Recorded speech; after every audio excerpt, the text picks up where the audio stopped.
Alors voilà. Je vous montre la suite, vous allez tester après. Je vais ici créer un calque vide en cliquant directement sur l'icône à gauche de la corbeille. Voilà, je travaille sur un calque vide.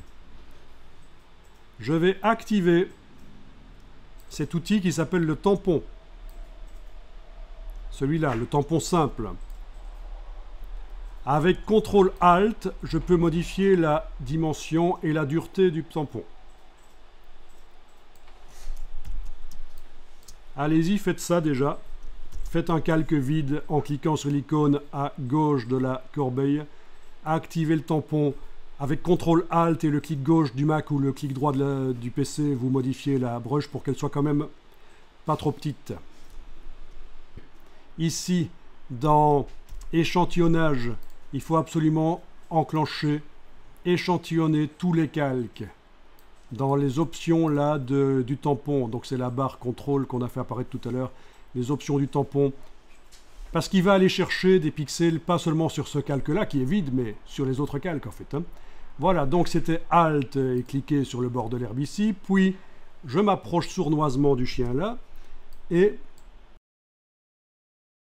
il faut que j'inverse la sélection évidemment, sélection, intervertir. Et ce qui est sélectionné maintenant, c'est ce qui se trouve entre le bord de l'image et le chien là, qui est totalement préservé. Il n'est pas sélectionné, c'est la seule chose de l'image qui n'est pas sélectionnée. Voilà, là ça va marcher, voilà. Petit à petit, je lève le bouton de la souris de temps en temps. Vous voyez la petite croix là, c'est le prélèvement. Vous voyez le petit papier là qui s'est dupliqué? Ben oui, parfois il faudra aller retoucher ça pour que... Ah oui, et puis là j'ai un problème, j'ai le chien qui se sélectionne, donc commande Z, voilà. Je vais revenir avec Alt là et aller redupliquer là, voilà. Donc pas hésiter d'aller refaire une nouvelle zone de prélèvement plus loin s'il fallait. Voilà. Encore une fois, on voit des flous qui peuvent être gênants. Si la brosse avait été moins floue, ça se serait vu peut-être moins, mais franchement, quelqu'un qui voit cette image et qui n'a jamais vu l'image originale ne va pas se dire « Tiens, il y a quelque chose de bizarre, il y a des petits flous sur le sol. » Mais non, les gens ont une vue d'ensemble sur les images. Et alors là, sur le calque, vous devriez voir les pixels que vous avez dupliqués en fait. Si on enlève l'œil en face du calque, on voit même avec et sans. Voilà.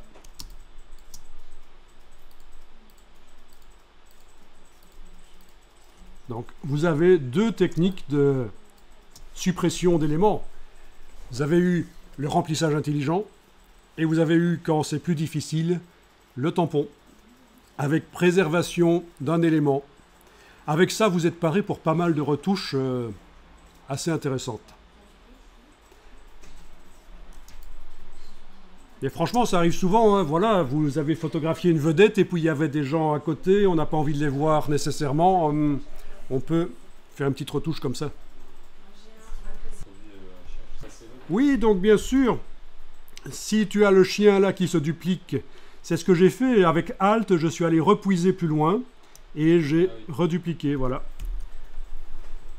Et alors, il ne faut pas hésiter à utiliser une brush assez grosse parce que la faute du débutant, c'est de prendre une petite brush toute petite en se disant oui, ça va être plus précis, ça va être mieux si je travaille avec une petite brush. Pas du tout. Ça va être plus foireux. Travailler avec une grosse brush, ce sera mieux. On enregistre le document.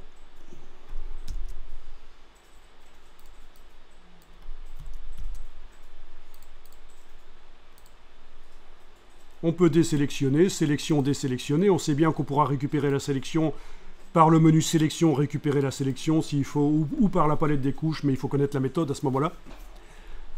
Sélection, récupérer la sélection vous permettra de récupérer comme vous voulez la sélection que vous avez enregistrée et il faudra aller la chercher là en fait.